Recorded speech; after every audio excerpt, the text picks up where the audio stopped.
I'm Miriam, 28, and CEO of one of the fastest-growing tech companies in America. 10 years ago, my parents kicked me out saying I was smart enough to make it on my own, while paying for my sister's Harvard education. Now they're watching their company crumble while mine soars.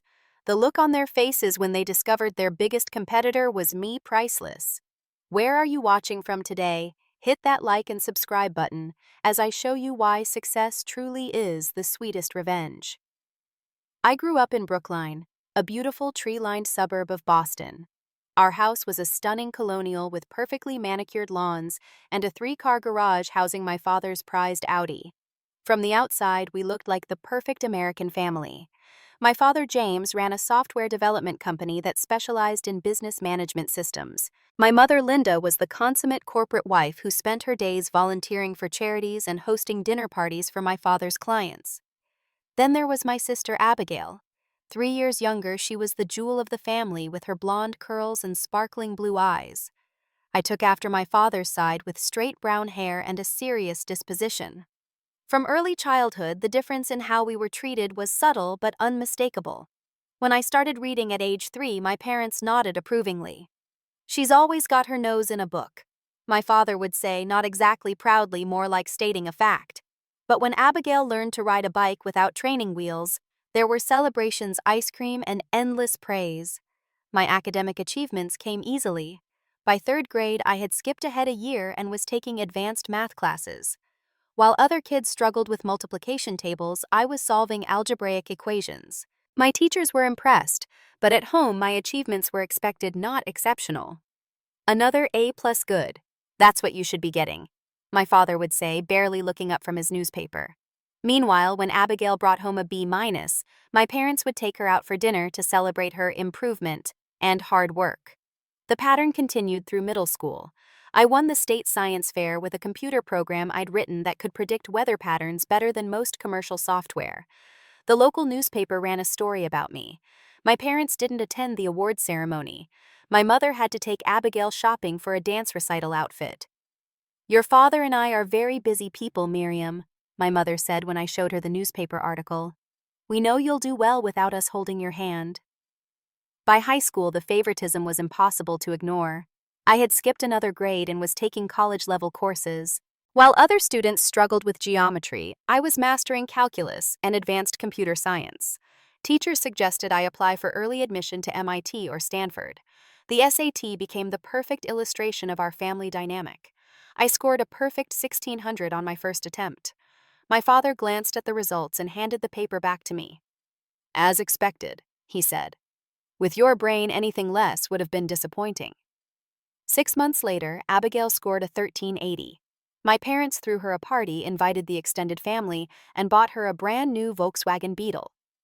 "Your sister worked so hard," my mother explained when I questioned the difference in reactions. "You don't understand, Miriam. Things come easily to you. Abigail had to struggle." I buried myself in computer programming, finding refuge in the logical world of code where effort and results had a direct relationship. By 16, I'd created a simple app that helped local businesses manage their inventory. A few businesses in our town started using it, and word spread about the teenage tech prodigy. The local business association invited me to speak at their monthly meeting. My father attended that meeting not to support me, but because he was a member. As I demonstrated my app, I saw something flash across his face. It wasn't pride. It was calculation assessment, maybe even a hint of concern. During my junior year, while my classmates were beginning to think about college applications, I was already receiving interest letters from top universities. My guidance counselor scheduled a meeting with my parents to discuss scholarship opportunities and early applications to prestigious computer science programs.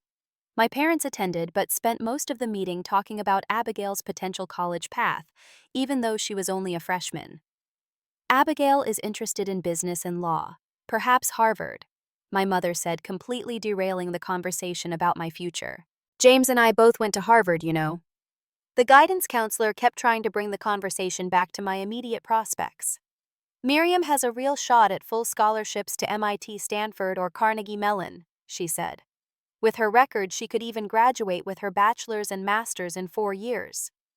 My father nodded dismissively. "Miriam will figure it out. She always does." As senior year approached, the contrast in how my parents treated our educational futures became increasingly apparent. They took Abigail on college tours during her sophomore year, planning years in advance. For me, they suggested I look at practical options. "Not everyone needs an Ivy League education," my father said one evening when I mentioned MIT. "Some people succeed through hard work and real-world experience." I didn't realize then that they were already planning to cut me loose. My 18th birthday fell on a Tuesday in April of my senior year. College acceptance letters had been arriving for weeks. I'd been accepted to every school I applied to, including MIT, Stanford, and Carnegie Mellon, all with significant scholarship offers, though none were complete full rides. My parents suggested we go out to dinner at Giacomo's, an upscale Italian restaurant in Boston. I was surprised by the invitation. We rarely celebrated my milestones as a family. I thought perhaps they'd finally recognized my achievements and wanted to discuss which college offer I should accept. The restaurant was elegant, with crisp white tablecloths and soft candlelight. We were seated at a corner table, and my father ordered an expensive bottle of wine, pouring a small glass for me, "Since you're an adult now." After appetizers, as we waited for our main courses, my father cleared his throat and folded his hands on the table. It was his business posture, the stance he took when making deals. "Miriam, your mother and I have been discussing your future," he began.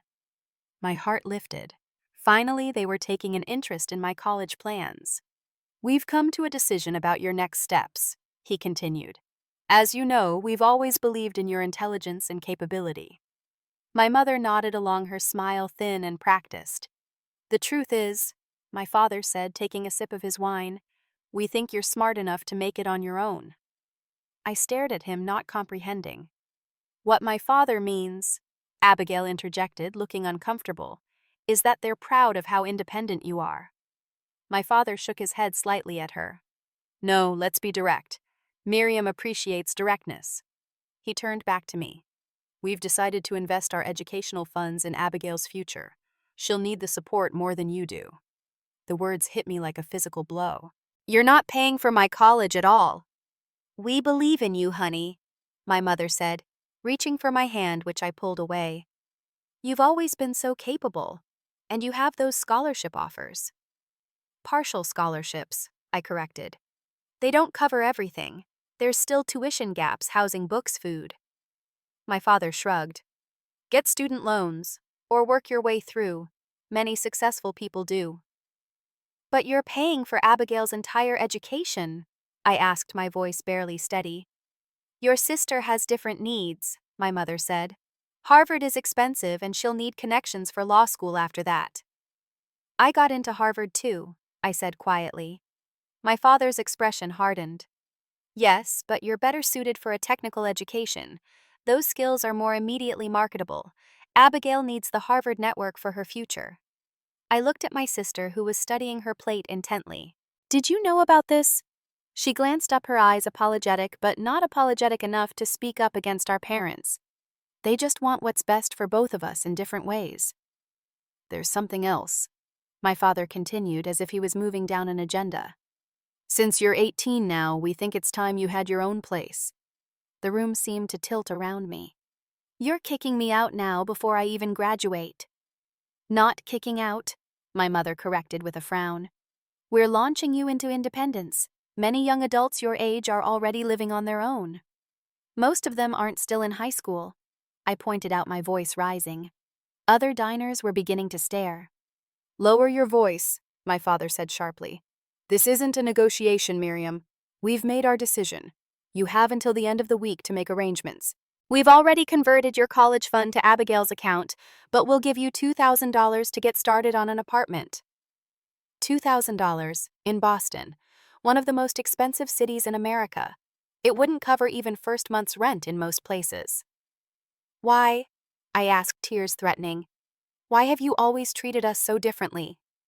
My mother looked genuinely confused. "We don't treat you differently. We treat you according to your needs. You're smart, capable, independent. Abigail needs more guidance and support." "You mean because I was born with intelligence, I deserve less love, less support?" My father's expression darkened. "This emotional display is exactly why we know you need to toughen up. The real world doesn't care about your feelings, Miriam. The sooner you learn that, the better. I looked at Abigail again, hoping for some support. She reached over and squeezed my hand briefly. "I'm sorry, Miri," she whispered. "I tried to talk to them, but not hard enough. She never stood up to them. Not really." That night, I lay in my childhood bedroom, staring at the ceiling, my mind racing with panic and hurt. By Sunday, I'd need to find somewhere to live, figure out how to support myself, and still somehow graduate high school and plan for college. Mrs. Thompson, my computer science teacher, found me crying in the lab the next day. When I explained what happened, her face went through a series of expressions: shock, outrage, and then determination. "My daughter just moved out of our guest room to live with her boyfriend," she said. "You can stay with us until graduation at least, and we'll figure out the college situation." It wasn't a permanent solution, but it was something. I spent Thursday and Friday packing up 18 years of my life into whatever could fit in 3 suitcases and a few boxes. My parents maintained business-like demeanors, as if I was simply an employee being transferred to another department. As I carried the last box to Mrs. Thompson's waiting car, Abigail ran out to hug me. "I'll call you every day," she promised, tears in her eyes. "No, you won't," I said, not unkindly, just stating a fact. "You'll be busy with your life, and I'll be busy surviving." As Mrs. Thompson drove me away from the only home I'd ever known, I didn't look back. I couldn't. Looking back would have broken me completely, and I needed every ounce of strength for what lay ahead. The Thompson family's guest room became my sanctuary for the remaining 2 months of high school. Mrs. Thompson and her husband, a kind math professor at Boston University, helped me apply for emergency financial aid and student loans. But even with their help, the numbers didn't add up. Even with scholarships, I'd need to come up with thousands of dollars each semester. "You could defer for a year," Mrs. Thompson suggested gently. "Work full-time, save up, then start college." The thought of falling behind, of watching Abigail progress while I stood still, was unbearable. But reality was reality. I wouldn't be attending MIT in the fall or any other college. I graduated as valedictorian. My speech was about resilience and self-reliance. My parents attended the ceremony but didn't stay for pictures. They were taking Abigail to tour Harvard's summer programs. The day after graduation, I began my new life. I found a tiny room in an apartment shared with 3 other people in Alston, a neighborhood filled with students and young professionals. My roommates were strangers: a bartender, a nursing student, and a retail worker. The apartment was cramped with peeling paint and unreliable heating, but it was what I could afford. I found a job at a coffee shop that started at 5 a.m. The early hours meant better pay and tips from commuters grabbing their morning caffeine. In the evenings, I worked at an electronics store, leveraging my tech knowledge to sell computers and phones. Between shifts, I'd sleep for a few hours before getting up to do freelance coding work I found online. 3 jobs, 5 hours of sleep on good nights. This was my new reality. The first month, I barely made rent. The second month was slightly better as my freelance client base grew. By the third month, I developed a system coffee shop from 5 a.m. to 1 p.m. nap, until 3 p.m. electronics store, from 4 p.m. to 9 p.m. coding, from 10 p.m. to midnight, then collapse until my alarm blared at 4 a.m. Depression crept in during quiet moments. I'd see social media posts from former classmates enjoying their college orientations. Abigail posted pictures of her Harvard dorm room, elegantly decorated with captions about her amazing roommate and the life-changing lectures she was attending. My parents hadn't called or texted since graduation. It was as if I had ceased to exist once I left their house. The complete severance hurt more than if they'd at least checked to see if I was alive. During particularly low moments, doubts would creep in. Maybe I wasn't as special as my teachers had always said. Maybe my parents were right to invest in Abigail instead. Maybe I would fail spectacularly and prove them correct in their assessment of me. In September, 4 months after being kicked out, I hit a breaking point. I got sick, probably from exhaustion and stress, but couldn't afford to miss work. I collapsed during my coffee shop shift, and my manager insisted on driving me to an urgent care clinic. "You're severely dehydrated and showing signs of exhaustion," the doctor said. "You need rest, real rest, days of it." I laughed bitterly. "That's not an option." The doctor frowned, writing a prescription. Make it an option, or next time it will be a hospital stay. That night, feverish and miserable in my tiny room, I scrolled through job listings looking for anything that would pay more for fewer hours. That's when I saw a post from Franklin's Hardware, a local chain looking for someone to build them one of those website things. On a whim, I sent an email with links to some of my previous work. The next morning, I had a reply from George Franklin himself, the 70-year-old owner, asking if I could come in that afternoon. George was an old-school businessman who had built his hardware chain from a single store to 15 locations across Massachusetts. He knew he needed a web presence but didn't understand the first thing about it. "My grandkids say we need a website with e-commerce," he said, pronouncing it e-com-mercy. "Can you build that?" I could, and I told him so. When he asked my rate, I hesitated, then named a figure 3 times what I made for my freelance work. I expected him to negotiate down. Instead, he nodded. "Sounds fair. When can you start?" This single client would pay more than my coffee shop and electronics store jobs combined. I gave my notice at both places the next day. As I built Franklin's website, complete with inventory management and online ordering capabilities, word spread among the local business community. A florist wanted a similar site, then a bookstore, then a small law firm. Within 6 months of being kicked out, I had enough clients to rent a slightly better apartment with just one roommate. I was still working long hours, but now I was building something, not just surviving. During this time, I met Daniel at a local business networking event. He was getting his MBA at Boston University and had a startup idea he was passionate about. We started talking about business models and technology integration, and ended up closing down the venue, still deep in conversation. "You know what you're doing," he said, walking me to the subway. "You've got real talent." It was the first genuine compliment I'd received in months, and it almost made me cry. We exchanged numbers ostensibly for professional reasons, but I had a feeling there might be more. A week later, Daniel called with a proposition. "There's a small business grant competition through BU, $20,000 seed funding. You should apply." "I'm not a student," I reminded him. "The competition is open to any entrepreneur under 25 in the greater Boston area," he said. "You more than qualify.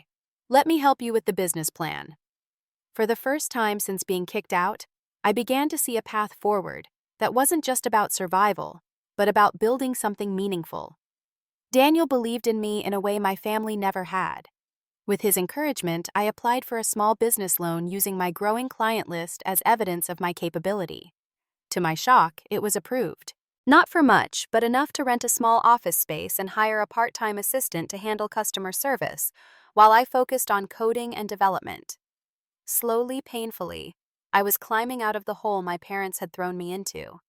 And I was doing it entirely on my own. 2 years after being kicked out, my web development business had grown from a desperate side hustle to a legitimate small company. I had moved into my own one-bedroom apartment in Cambridge, nothing fancy but clean and private. I had hired 3 employees, a designer, a project manager, and a junior developer. I called my company Horizon Digital because it represented looking forward, never back. Our client base had expanded beyond Boston to include businesses throughout New England. We specialized in custom web solutions for small to medium businesses, particularly those in traditional industries trying to modernize. One day, I received an email from Sandra Hayes, who introduced herself as the former marketing director for my father's company, North Star Solutions. She wanted to meet to discuss potential opportunities. I almost deleted the email. I wanted nothing to do with anything connected to my father. But curiosity won out, and I agreed to coffee. Sandra was in her 40s, sharply dressed with an air of competence.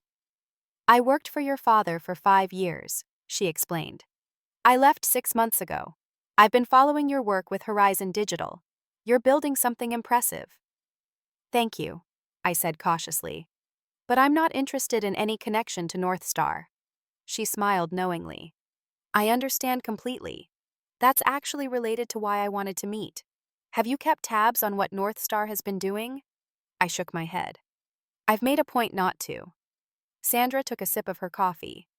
"Your father's company has developed a reputation in the industry, not a good one. They lock clients into expensive contracts, hide fees in the fine print, and deliver subpar products. They've been getting away with it because they were early in the enterprise software space and built strong relationships with older executives who don't understand technology. This didn't surprise me. My father had always valued profit over people. "Why are you telling me this?" I asked. "Because I think you could do better," she said simply. "Much better. Your approach with Horizon is exactly what the industry needs: transparent pricing, quality work, actual customer service. But you're thinking too small, focusing on mom-and-pop shops when there's a huge market of mid-sized companies desperate for an alternative to predatory vendors like Northstar." The conversation with Sandra planted a seed. Over the next few weeks, I began researching the enterprise software market, particularly the segment my father's company operated in. I discovered that Sandra was right. There was significant dissatisfaction among mid-sized companies with the existing options. Through industry forums and networking events, I connected with more former Northstar employees. Their stories confirmed what Sandra had told me. My father's company routinely promised features they couldn't deliver, charged for customizations that should have been standard, and treated their staff poorly, leading to high turnover and low morale. Thomas Chen, a brilliant developer who had quit Northstar after 3 years, told me, "Your father's company is stuck in 2005. They're selling outdated technology at premium prices and treating customers like they're too stupid to know the difference." As I listened to these stories, an idea began to form. What if I pivoted Horizon Digital toward enterprise solutions directly competing with Northstar, but with a completely different philosophy? We would offer modern cloud-based solutions with transparent pricing, excellent customer service, and ethical business practices. Daniel Now, my boyfriend, as well as business advisor, helped me refine the concept.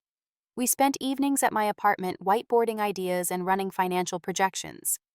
"This is more than a business opportunity," Daniel said one night. "This is your chance to prove that doing things the right way can be profitable too." I hesitated only because it meant indirectly engaging with the world I'd worked so hard to escape. But the potential was too significant to ignore. In a bold move, I renamed the company Next Gen Solutions and pivoted our focus to enterprise resource planning software for mid-sized companies. We retained our existing clients but began actively pursuing larger accounts. Our first major client was a regional hospital system looking to replace their outdated management software. They had been Northstar customers but were dissatisfied with the service and seeking alternatives. We won the contract by promising a more user-friendly interface, better integration with their existing systems, and ongoing support at no extra cost. Within a year of our pivot, NextGen Solutions had grown to 15 employees. We moved to larger offices in a sleek building in downtown Boston. Industry publications began taking notice of the innovative newcomer disrupting the established players. I was careful to keep a low profile personally. I didn't want my connection to James Wilson of Northstar to become public knowledge. In interviews, I used my technical expertise and business vision as talking points, deflecting questions about my background by saying I was focused on the future, not the past. All the while, I kept tabs on Abigail through occasional social media checks. She had graduated from Harvard with honors and immediately joined our father's company as a strategic development director, a title that seemed manufactured for her. Her posts showed her traveling to industry conferences, always impeccably dressed, always with the perfect corporate smile. I wondered if she was happy, if the golden path laid out for her had delivered the fulfillment my parents had promised. I wondered if she ever thought about me. As for my parents, they remained complete ghosts in my life. No contact, no acknowledgement of my existence. Through industry sources, I heard that Northstar was struggling to retain clients and falling behind technologically. My father had always been resistant to change, believing that what had worked in the past would continue to work forever. Next-Gen Solutions, meanwhile, continued to grow and evolve. We embraced new technologies, hired diverse talent, and built a company culture based on respect and innovation. Our client retention rate was 95%, unheard of in the industry. By year 3 of our new direction, we were directly competing with Northstar for major contracts and winning more often than not. I knew it was only a matter of time before our paths would cross directly. 5 years after being kicked out, NextGen Solutions had become a significant player in the enterprise software market. We had offices in Boston, New York, and Chicago, with a team of over 50 talented people. Our annual revenue had crossed the 8-figure mark, and industry analysts were taking notice of our rapid growth and innovative approach. I was no longer just surviving, I was thriving. My apartment in a luxury building overlooking Boston Harbor was a far cry from the cramped room I'd rented after being kicked out. I dressed in designer clothes not to show off, but because I could afford quality now. I had built a life that exceeded even my own expectations. More importantly, I had built a company that reflected my values. We paid fair wages, offered generous benefits, and fostered a culture of mutual respect. We priced our products transparently and delivered on our promises. We were proof that ethical business could also be profitable business. My father's company, meanwhile, was struggling. Industry rumors suggested they were losing major clients and failing to win new ones.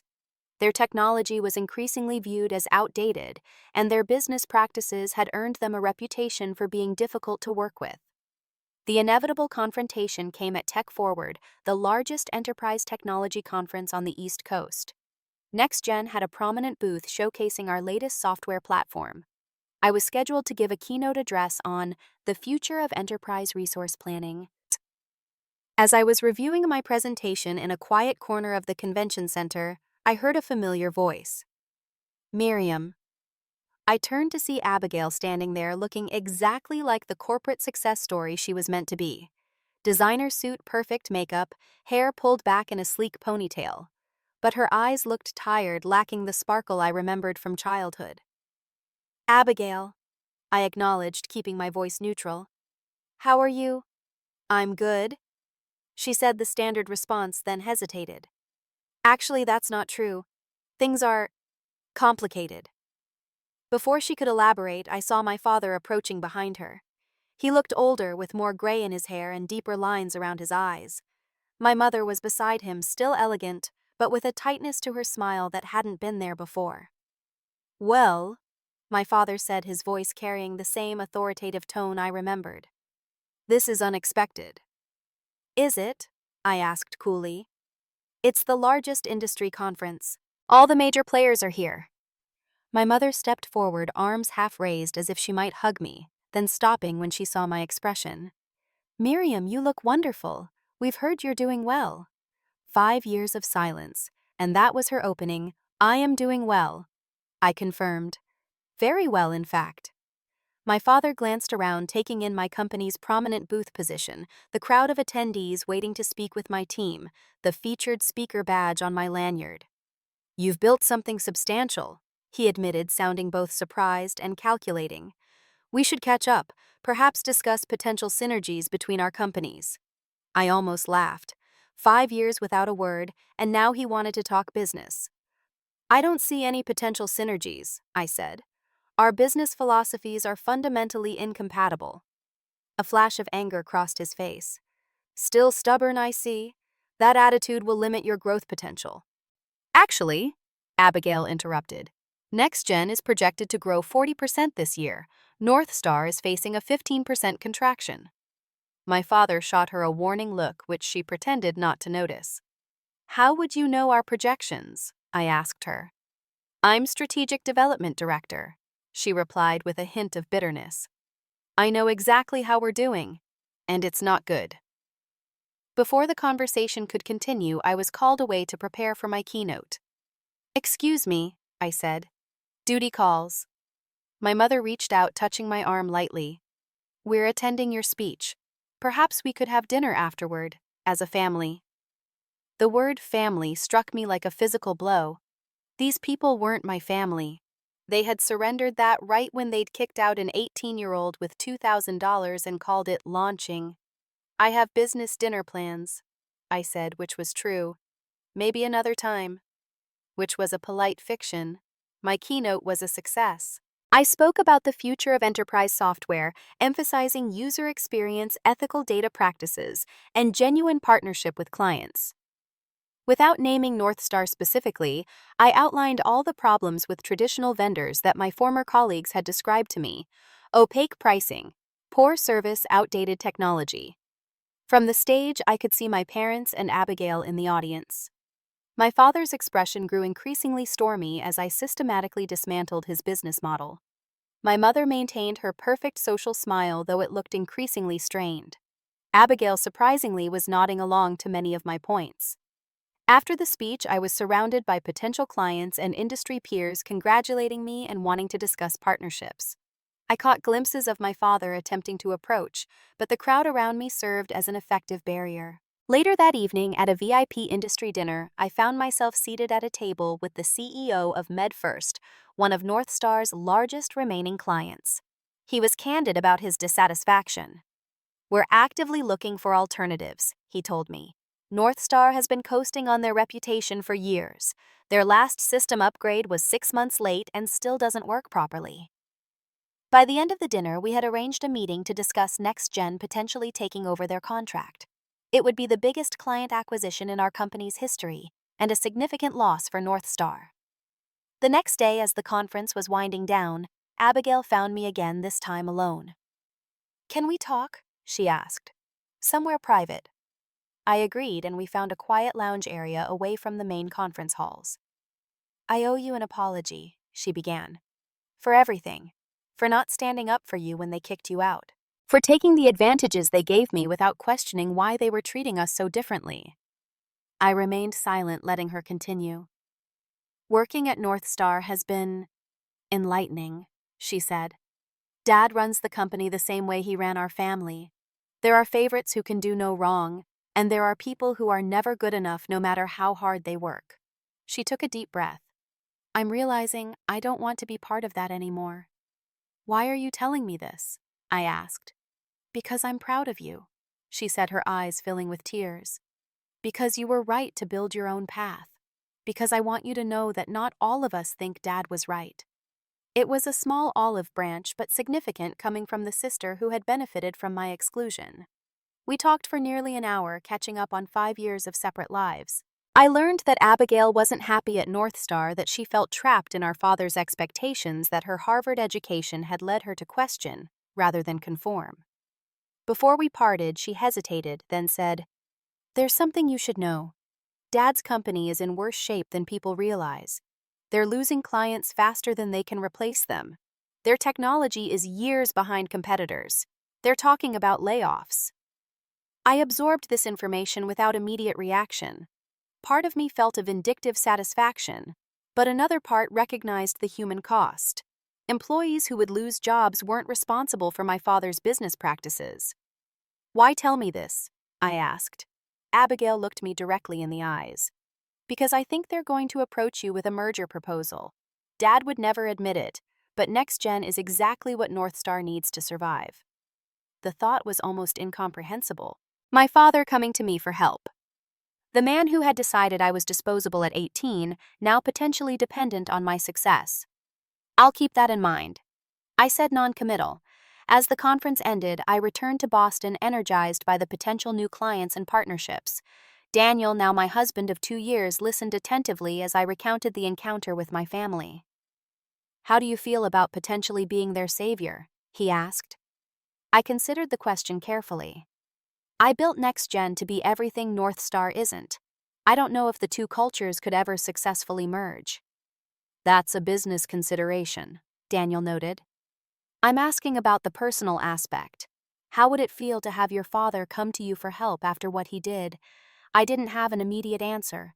The wounded 18-year-old in me wanted revenge, wanted to watch Northstar fail spectacularly, wanted my father to know exactly what he had thrown away. But the woman I'd become, the leader I'd grown into, recognized that spite was a poor foundation for business decisions. "I guess we'll cross that bridge if we come to it," I said finally. 3 weeks later, my assistant informed me that James and Linda Wilson were in the lobby requesting a meeting. The moment of reckoning had arrived sooner than expected. 10 years had passed since my parents had kicked me out of their home.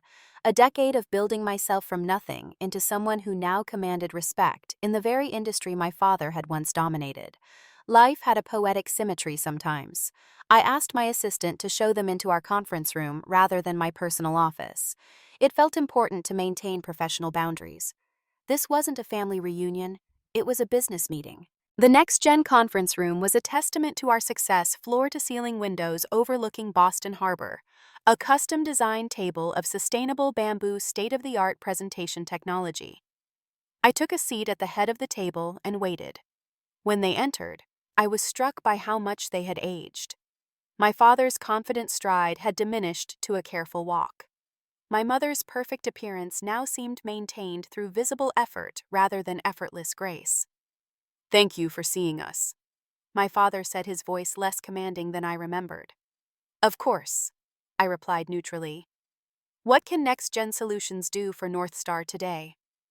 My mother winced slightly at my businesslike tone, but my father nodded, understanding the parameters I was setting. "We should catch up first," my mother suggested. "It's been so long and you've obviously done well for yourself." 10 years, I confirmed. "And yes, I've built a successful company with an excellent team." "But I assume this isn't a social call, so perhaps we should focus on the purpose of your visit." My father cleared his throat. "We've been impressed with NextGen's growth and innovation. Your keynote at Tech Forward showcased exactly the kind of forward thinking that the industry needs right now." I waited, saying nothing, forcing him to continue. "North Star has a strong legacy in the industry," he pressed on. "Decades of client relationships and institutional knowledge, but we've perhaps been slower to adapt to certain technological shifts than we should have been." This was as close to admitting failure as James Wilson would ever come. "You're proposing a partnership," I stated rather than asked. "A merger," he corrected, "combining North Star's established client base and industry relationships with NextGen's technological innovation and fresh approach." I studied him carefully. "And the leadership structure of this hypothetical merged entity." He hesitated just long enough for me to know that he hadn't fully reconciled himself to what he was about to say. "You would serve as CEO. I would take a role as chairman of the board, advisory in nature." 10 years ago, I could never have imagined my father offering me control of anything, let alone the company that had been his life's work. "Why now?" I asked. "Why seek this partnership specifically with NextGen?" My mother interjected. "Because your family, Miriam. Despite everything, blood is thicker than water." I couldn't help the short, sharp laugh that escaped me. "Family. You decided I wasn't family 10 years ago when you gave me a week to pack my belongings." My father at least had the decency to look uncomfortable. "Business decisions aren't always perfect. We may have been hasty in our assessment of what would be best for your development." "Hasty," I repeated. "You kicked out your 18-year-old daughter with $2,000 and called it launching me into independence while paying for my sister's full Harvard education. That wasn't hasty. That was calculated." "We always believed in your abilities," my mother insisted. "Look how well you've done. Would you have built all this if we'd coddled you through college like other parents?" It was astonishing how they could reframe their abandonment as some kind of tough love strategy that had led to my success. "I built this despite what you did, not because of it," I said firmly. "And I suspect this proposed merger has nothing to do with family reconciliation and everything to do with North Star's declining market position." My father's expression tightened. He had never appreciated being called out directly. "The industry is changing. Consolidation is inevitable. This would be beneficial for both companies." "Would it?" I questioned. "NextGen is growing at 40% annually. We're winning new clients every month, including several former North Star clients. Our technology is years ahead of yours. Our company culture and business practices are fundamentally different. What exactly would North Star bring to this merger that would benefit NextGen?"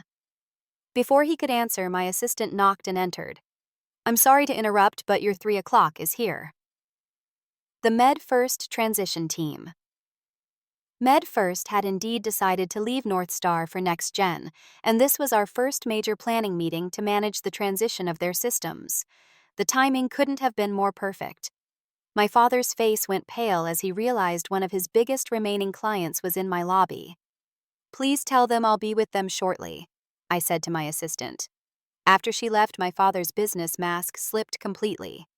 "You're taking MedFirst?" he asked, his voice strained. "They approached us," I corrected.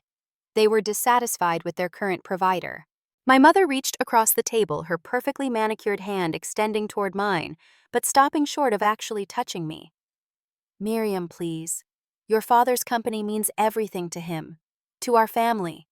We can work together, put the past behind us. I studied them both. The people who had shaped my childhood with conditional love and impossible standards. The people who had discarded me when it was convenient only to seek me out when they needed something. But I had not built Next Gen to be a vehicle for revenge. I had built it to be better than that. Better than them. I'll have our team conduct a proper evaluation of North Star's assets, client contracts, and technology, I said finally. We'll need complete transparency about your financials and any pending litigation. If there's potential for a merger that would benefit our shareholders and clients, we'll consider it. Relief flooded my father's face. That's all we're asking. A fair evaluation.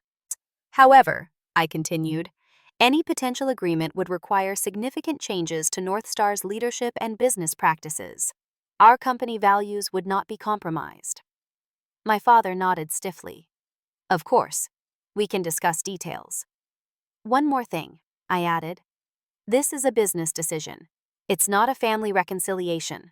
Those are separate issues entirely. My mother's face fell, but my father seemed to understand. In his world, business had always come before family anyway. As they stood to leave, my father hesitated, then said, You've built something impressive here, Miriam. Something I wouldn't have thought possible 10 years ago. It was the closest thing to an apology or admission of error I would ever get from him. I know, I replied simply. After they left, I took a moment to collect myself before meeting with the MedFirst team. Looking out over Boston Harbor from my office windows, I reflected on the journey that had brought me here. From a desperate 18-year-old with nowhere to go to the CEO of a thriving company that my own parents now needed to save them. Life had come full circle. But the decision ahead wasn't about closing that circle.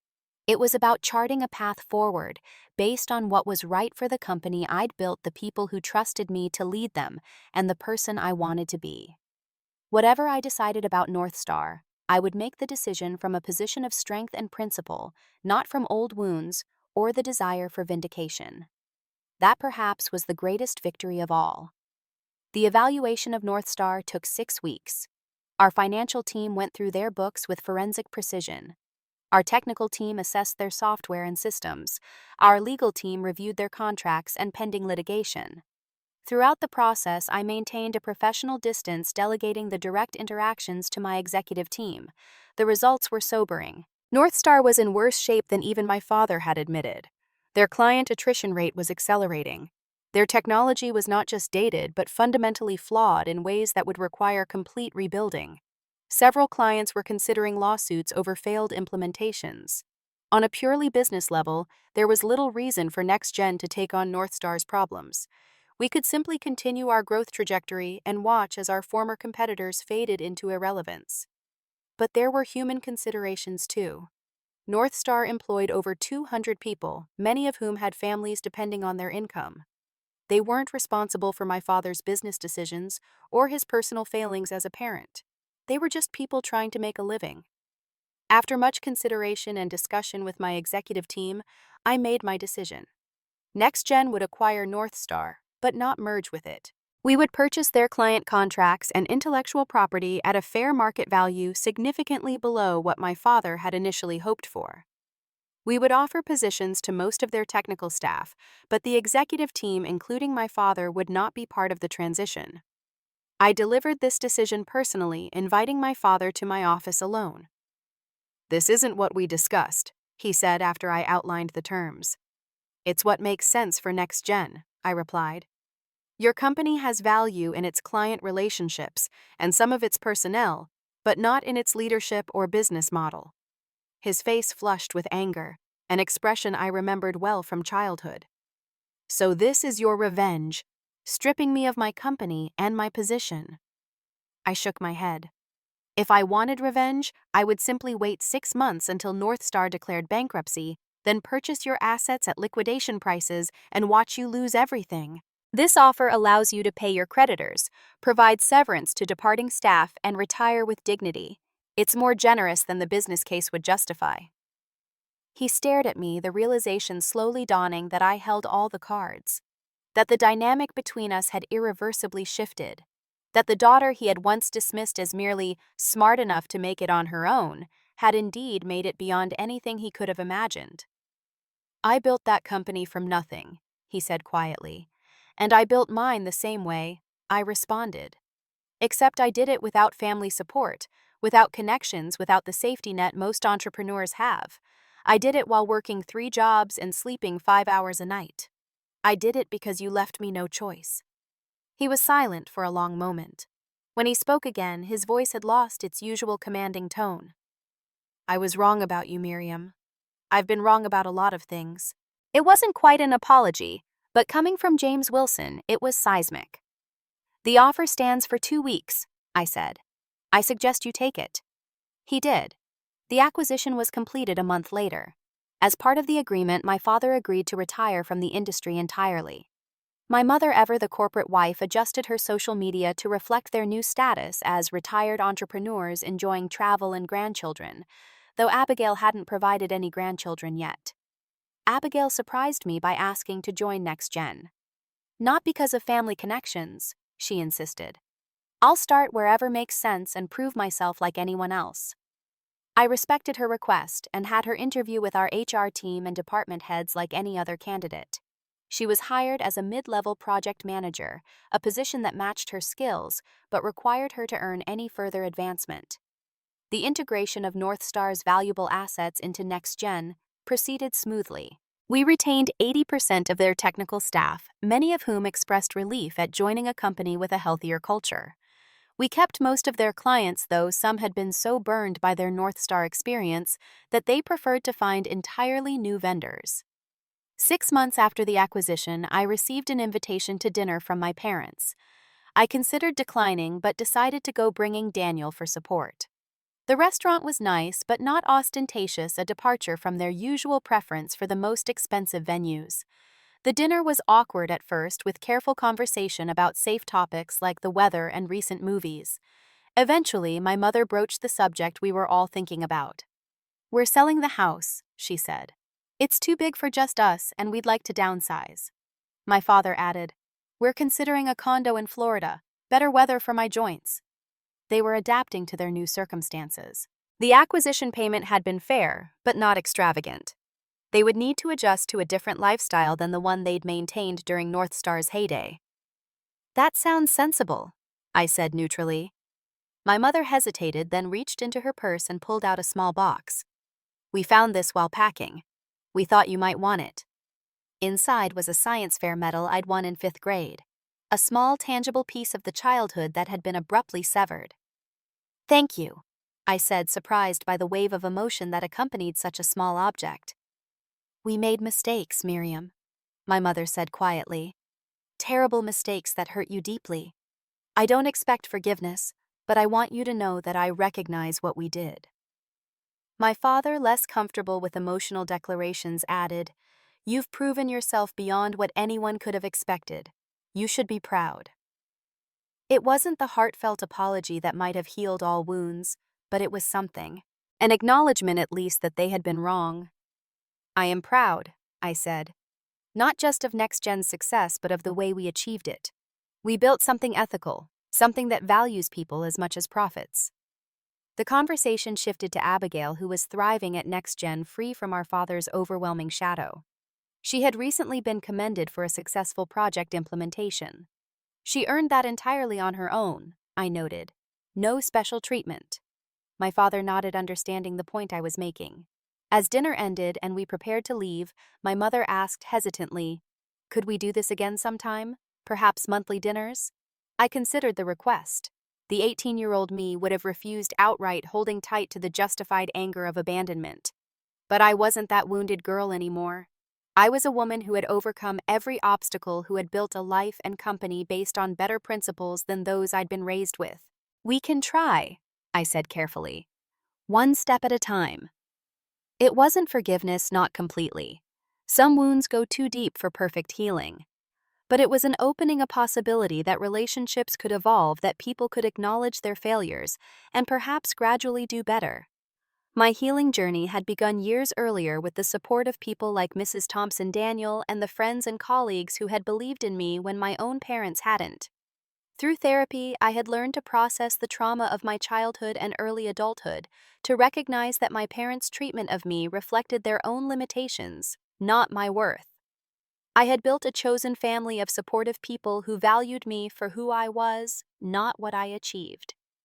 Daniel and I were discussing starting our own family soon, with a firm commitment to breaking the cycle of conditional love that had defined my childhood. Through Next Gen, I had established a scholarship foundation specifically for bright students without family financial support. Each year, we funded 10 full scholarships to top universities, providing not just tuition, but mentorship and internship opportunities.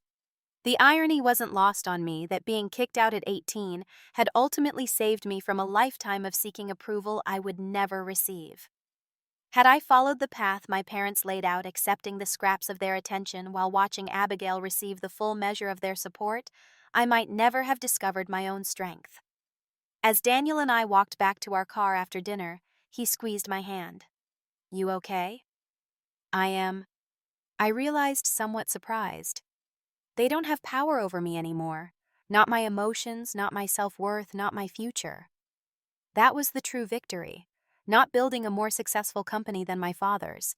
Not watching him come to me for help. Not even the acquisition that had cemented the role reversal between us. The real triumph was in breaking free from the need for their approval or validation. My worth wasn't determined by their recognition. It never had been. It had always been within me, waiting to be claimed. Standing in the cool Boston evening hand in hand with the man who had supported me unconditionally, successful beyond what my 18-year-old self could have imagined, I felt a sense of peace wash over me. The journey had been difficult, painful at times, but it had led me exactly where I needed to be. My parents might never fully understand the depth of their failure or the magnitude of what they had discarded. But that was okay. I understood my own value, and that was enough. That understanding is the most precious form of freedom.